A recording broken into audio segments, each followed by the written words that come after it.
মৰমৰ চতুৰ্থ মান শ্ৰেণীৰ ছাত্ৰ ছাত্ৰীসকল, আজি আমি তোমালোকৰ গণিতৰ যি পূৰণৰ যি চেপ্টাৰ তাতে এক ধৰণৰ পূৰণৰ পদ্ধতি লেটিছ পদ্ধতি আৰু এটা আছে আইলাৰৰ পদ্ধতি। গতিকে আজি আমি লেটিছৰ যি পূৰণৰ পদ্ধতি সেই পূৰণৰ পদ্ধতি বা কৌশলটো আমি শিকিম আৰু পৰীক্ষাত যেহেতু এইবোৰ আহিব গতিকে আমি কেনেকৈনো কৰিব লাগে তাক আমি শিকি লওঁ আহাচোন। গতিকে আমি পোনপ্ৰথমে চোৱাচোন, ইয়াত এটা অংক দিয়া আছে যে 13 পূৰণ 4 নহয় জানো। 4ক আমি 13ৰে পূৰণ কৰিব লাগে আৰু এইটো দুইঘৰীয়া যদিও তলৰ যিটো আছে এইটো আমি এটা শাৰীৰেই কৰিব লাগিব। এতিয়া চোৱা, তাৰ বাবে এইটো যিটো আমি লেটিছৰ পূৰণৰ পদ্ধতিৰ বাবে আমি এনেকৈ কি কৰিব লাগিব, দুটা ঘৰ বনাই ল'ব লাগিব। যেনেকৈ ধৰা এই এটা ঘৰ মই বনালোঁ, এইটো এটা ঘৰ হয়নে বাৰু, আৰু এই ঘৰটোক এনেকৈ কাটি ল'ব লাগিব। কাটাৰ পিছত এই ঘৰটোক আমি এককৰ ঘৰ বুলি ধৰিম আৰু এইটো দশকৰ ঘৰ বুলি ধৰিম আৰু প্ৰয়োজন অনুপাতে এনেকৈ আমি এই ঘৰটো বঢ়াই ল'ব লাগিব, এনেকৈ বঢ়াই ল'ব লাগিব। বঢ়াই লৈ আকৌ এনেকৈ ঘৰ কাটি ল'ম আৰু এই তলৰ ঘৰটো একক, ওপৰৰ ঘৰটো আমি দশক বুলি ধৰিম। তো ইয়াত চোৱা, ইয়াত লিখিছোঁ যে প্ৰথমতে চিত্ৰত দিয়া ধৰণে এখন জালি তৈয়াৰ কৰি লোৱা আৰু জালিৰ সৰু বৰ্গসমূহক সমানে দুভাগ কৰি লোৱা। গতিকে এইটো চোৱা, দেখিছানে দুটা ঘৰ বনাই লৈছে। তো এইবোৰ সংখ্যাবোৰ চিত্ৰত দেখুওৱাৰ ধৰণে বহুৱা। গতিকে আমি পূৰণ কিমান কৰিব লাগিব, 13 পূৰণ 4। গতিকে তোমালোকে 13টো ক'ত বহাবা, 13ৰ যি একটো বহাবা এইটো ঘৰত, এটা ঘৰৰ ওপৰত, আৰু 3টো বহাবা দ্বিতীয়টো ঘৰৰ ওপৰত। আৰু পূৰণ চিনটো ক'ত দিব লাগিব, ঠিক এই কোণীয়া কোণীকৈ ইয়াত পূৰণ চিন, আৰু যিহেতু আমি 4ৰে পূৰণ কৰিব লাগে ইয়াত আমি 4 দিম। তেতিয়াহ'লে এই যে ঘৰটো, এই ঘৰটো কিমানৰ ঘৰ হ'ব, এইটো হ'ব এককৰ ঘৰ, এইটো হ'ব দশকৰ ঘৰ। ঠিক তেনেকৈ এইটো হ'ব এককৰ ঘৰ, এইটো হ'ব দশকৰ ঘৰ, নহয় জানো। এতিয়া ইয়াৰ পিছত আমি কি কৰিম চাওঁ আহাচোন। এতিয়া 4ক 4ৰে 3ক পূৰণ কৰি, গতিকে 4 পূৰণ 3 মানে কিমান, 4 3 গুণ তোমালোকে সকলোৱে জানা 12, নহয় জানো। এতিয়া চাবা দেই, এইটো 4ৰে, এই যে 4টো দেখিছা, 4ৰে 3ক আমি কি কৰিলোঁ পূৰণ, 4 3 গুণ কিমান 12। এতিয়া 12ৰ আমি 12 মানে কিমান, 12 মানে হৈছে 1 10 2, 1 10 2 12, নহয়নে, এইটো 12। গতিকে এই 2টো হৈছে কি বাৰু, 2টো হৈছে একক, আৰু 2টো হৈ গ'ল একক, আৰু এই 1টো হৈ গ'ল দশক। গতিকে চোৱা, এই যে 1টো আমি যিহেতু কৈছিলোঁ যে এই ওপৰৰ ঘৰটোৱে হ'ব দশকৰ ঘৰ, তলৰ ঘৰটোৱে হ'ব এককৰ ঘৰ। গতিকে 4 3 গুণ যে 12 লিখিলোঁ, 12ৰ দশকটো আমি অৰ্থাৎ 1টো আমি ওপৰত লিখিম আৰু এককটো 2টো আমি তলত লিখিম, হ'ল। বা ইয়াৰ পিছত চাবা দেই, আকৌ এইবাৰ 4ৰে একক পূৰণ কৰি, গতিকে এই যে 13 আছিল নহয় জানো, গতিকে 4ৰে প্ৰথম আমি কাক কৰিলোঁ, 4 3 গুণে 12 হৈ গ'ল। তাৰপিছত এইবাৰ 4 3 গুণে 12 ইতিমধ্যে কৰিলোঁ, এইবাৰ আমি কি কৰিম, 4 1 গুণে 4, গতিকে 4টো একক, গতিকে আমি তলত লিখিছোঁ। আৰু ওপৰত যিহেতু দশকৰ ঘৰত একোৱে নাই, 4 1 গুণ 4হে হ'ল, গতিকে ইয়াত 0 লিখি দিব লাগিব, হ'ল। এতিয়া তাৰপিছত আমি কি কৰিব লাগিব চোৱাচোন, অৱশেষত একে ৰঙৰ ঘৰৰ সংখ্যাবোৰ যোগ কৰা। গতিকে একে ৰঙৰ ঘৰ, গতিকে এই তলৰ ঘৰটোক আমি গ্ৰীণ দিছোঁ, মানে আমি কোণীয়া কোণীকৈ যোগ কৰিব লাগিব। এইটো 2, এই 2টো ইয়াত আহি গ'ল। এতিয়া 1 4 কিমান হৈ গ'ল 5, আৰু শূন্যৰ লগত যোগ কৰিব লাগে একো নাই, গতিকে শূন্যটো লিখি লাভ নাই। কিমান পালোঁ আমি, 5 আৰু 2 পালোঁ। আৰু এই যে 5টো কেনেকৈ পালোঁ, এই যে 1 আছে আৰু এই 4 আছে, এই দুটা আমি 1 4 কিমান হৈ গ'ল 5। গতিকে আমি যদি 13ক যদি 4ৰে পূৰণ দিওঁ, উত্তৰটো আমাৰ কিমান হ'ব, 5 10 2 52, হয়নে। গতিকে 13 4 গুণ হৈছে 52। ঠিক তেনেকৈ আমি এতিয়া এই 12 পূৰণ 3 ইয়াকো আমি কৰিব পাৰোঁ। কেনেকৈ কৰিব পাৰোঁ চোৱাচোন, আমি 12 পূৰণ 3ত কৰিবলৈ চেষ্টা কৰিছোঁ। চাবা যে 12 আৰু 3 আমি কৰিম, এনেকৈ দুটা ঘৰ ল'লোঁ, এইটো এটা ঘৰ ল'লোঁ আৰু এইটো এটা ঘৰ ল'লোঁ, নহয় জানো। তো ইয়াতে কিমান ল'লোঁ, 12, ইয়াত ল'লোঁ 12, আৰু ইয়াত ল'লোঁ পূৰণ, আৰু ইয়াত ল'লোঁ 3। 3 প্ৰথমতে আমি 3 কাক কৰিম, এই 2টো কৰিম, 3 2 গুণে 6, ইয়াত 6 বহুৱালোঁ, আৰু এই ঘৰটো খালী নহয় গতিকে এইটো 0 বহিব, আৰু 3 1 গুণে 3, গতিকে ইয়াত বহুৱালোঁ, এইটো এককৰ ঘৰত বহুৱালোঁ, আৰু দশকৰ ঘৰটো কি হ'ব 0। গতিকে কিমান হ'ল, ইফালে যোগ কৰি দিলে 6ৰ লগত যোগ কৰিবলৈ আৰু বেলেগ কিবা আছে জানো, নাই। আৰু 3ৰ লগত যদি 0 যোগ কৰি দিওঁ, 3য়ে 0 যোগ কৰিলে কিমান হ'ব 3, গতিকে 3 12 গুণ আমাৰ উত্তৰটো ওলাই গ'ল 36। এইবাৰ আমি দুইঘৰীয়া পূৰণ এটা কেনেকৈনো কৰিব লাগে তাক শিকোঁ আহা দেই। এইবাৰ চোৱাচোন, তাৰপিছত এটা অংক দিছিলে যে 24 পূৰণ 13, দুইঘৰীয়া পূৰণ। গতিকে 24টো কি কৰিলোঁ, এয়া চোৱা 2 10 4, 24টো ওপৰত লিখিলোঁ, আৰু 1 10 3 13টো ইয়াতে 1 লিখিলোঁ আৰু ইয়াতে 13 3 লিখিলোঁ আৰু ইয়াতে মাজত কি দিলোঁ পূৰণ চিন নহয় জানো গতিকে ইয়াৰ পৰৱৰ্তীত কি কৰা হৈছে এনেকৈ আমি জালিটো ইয়াত আচ্ছা জালি কেইটা বহাইছোঁ ইয়াতে কিন্তু আগত যেনেকৈ আমি দুটা জালি বহাইছিলোঁ ইয়াত 4টা বহাইছোঁ কিয় সংখ্যা কেইটা আছে ইয়াত ওপৰত আছে এটা দুটা তলত আছে এটা দুটা গতিকে আমি ঘৰ কেইটা বনাম মুঠতে 4টা ঘৰ আকৌ তাক কাটিম গতিকে কেনেকৈ বনাব লাগিব ইয়াৰ জালিটো এনেকৈ চোৱা প্ৰথমতে আমি এইটো এটা জালি বনালোঁ নহয় জানো তাৰপিছত ইয়াত কাষতে আৰু এটা বনালোঁ তাৰপিছত ইয়াত আৰু এটা বনালোঁ আৰু ইয়াত আৰু এটা বনালোঁ হয়নে তো ইয়াত কি লিখিম আমি ইয়াত লিখিম 2 2 4 24 আৰু ইয়াত লিখিম এইটো পূৰণ চিন আৰু ইয়াত লিখিম 1 2 3 13 হয় নহয় গতিকে এই জালিবিলাকক আমি এতিয়া কি কৰিব লাগিব কাটি দিব লাগিব এনেকৈ এইটো কাটি দিছোঁ নহয় এনেকৈ কাটি দিবা এনেকৈ কাটি দিব লাগিব আৰু কাটি পেলাই এইটো চোৱা জালিটো এনেকৈ ৰেডি হৈছে হয়নে এবাৰ আমি কি কৰিব লাগিব প্ৰথমতে এই যে 1ৰে প্ৰথমতে 4ক পূৰণ কৰিব লাগিব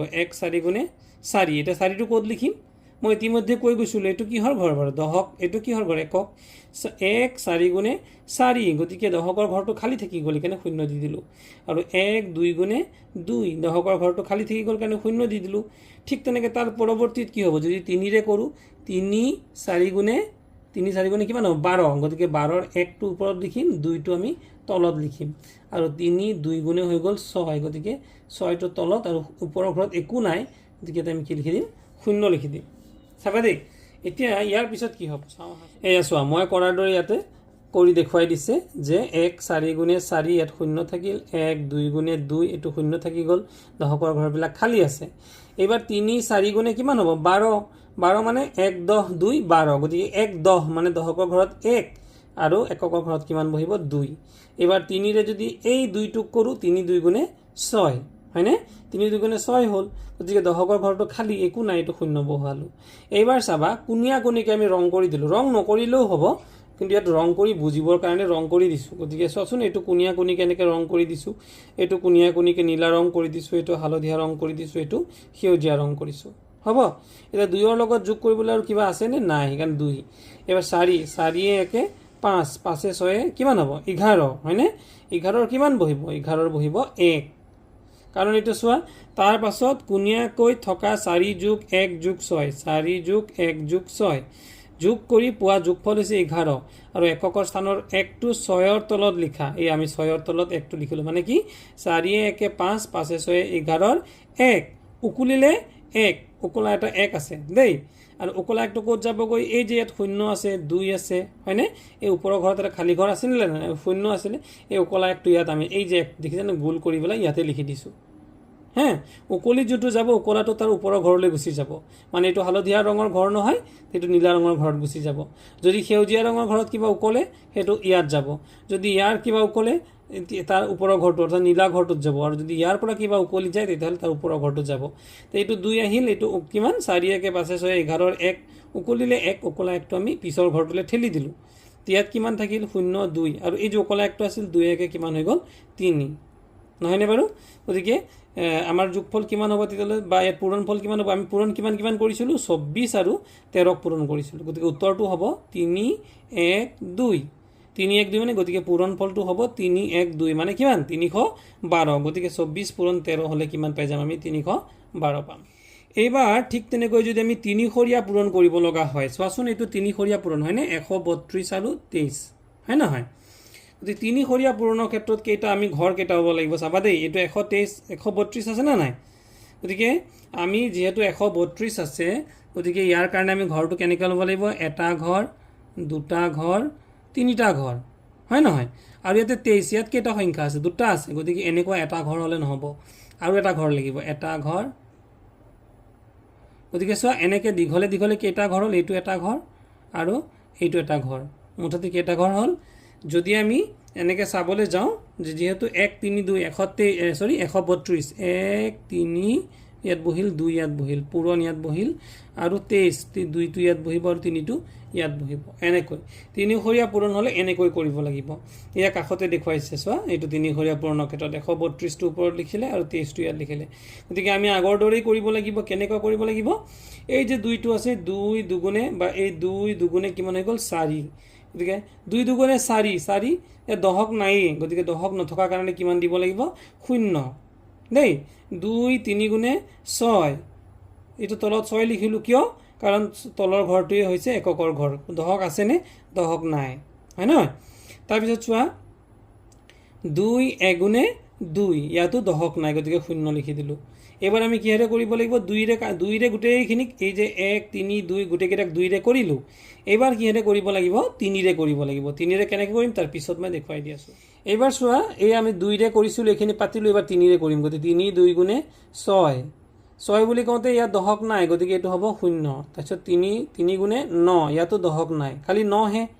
আমি যেতিয়া দহক বুলি ক'লে 10 শব্দটো পাম, যেনে 1 10 2 12, 2 10 2 22 তেনেকৈ পাম। তেতিয়া দহকটো হ'ব, ইয়াত দহক নায়েই।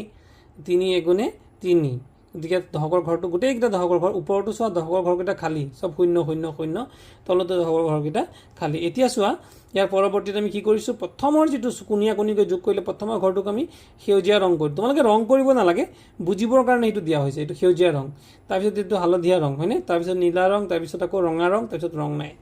এতিয়া 6, তাৰ লগত যোগ কৰিবলৈ কিবা আছেনে? এইকেইটাতো বাহিৰৰ, এইকেইটা যোগ নকৰিবা আকৌ, এইকেইটা বাহিৰৰ দেই। 6, এইটো 6 আহি গ'ল। আৰু এইটো 4 9 কিমান? 4 9 13, 13ৰ কিমান বহিব? 3 বহিব।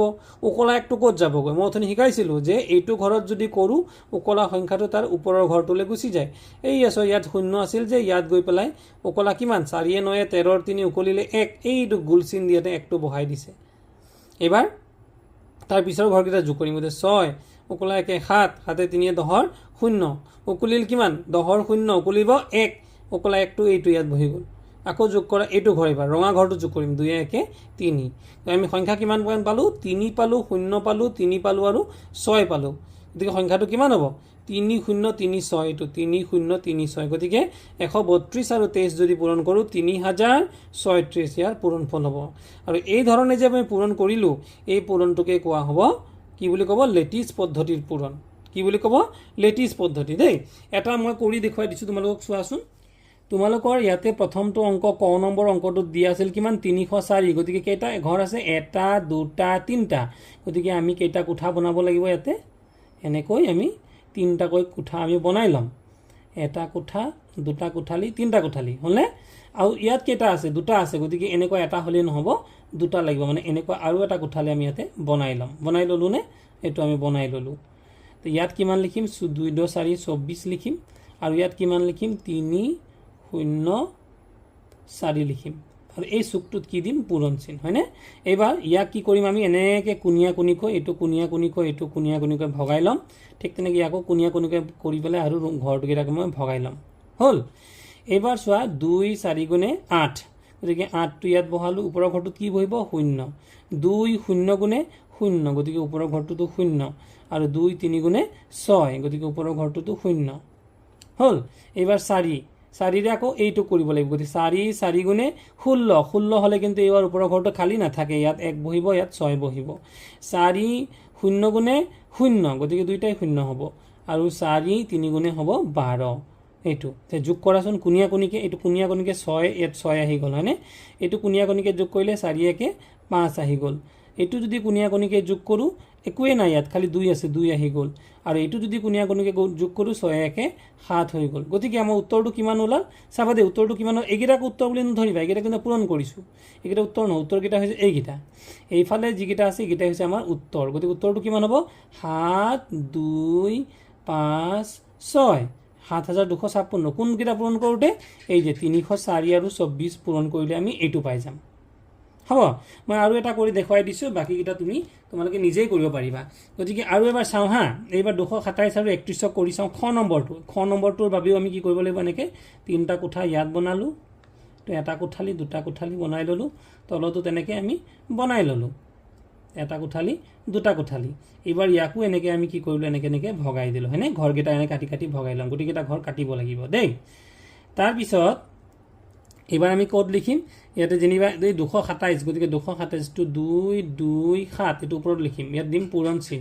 আৰু 31টো 3 1 ইয়াত দিম, হয়নে? এইবাৰ চোৱা, পূৰণ কৰিলে 3 7 গুণে 21, গতিকে 2 ইয়াত হ'ব, 1 ইয়াত হ'ব। হ'ল?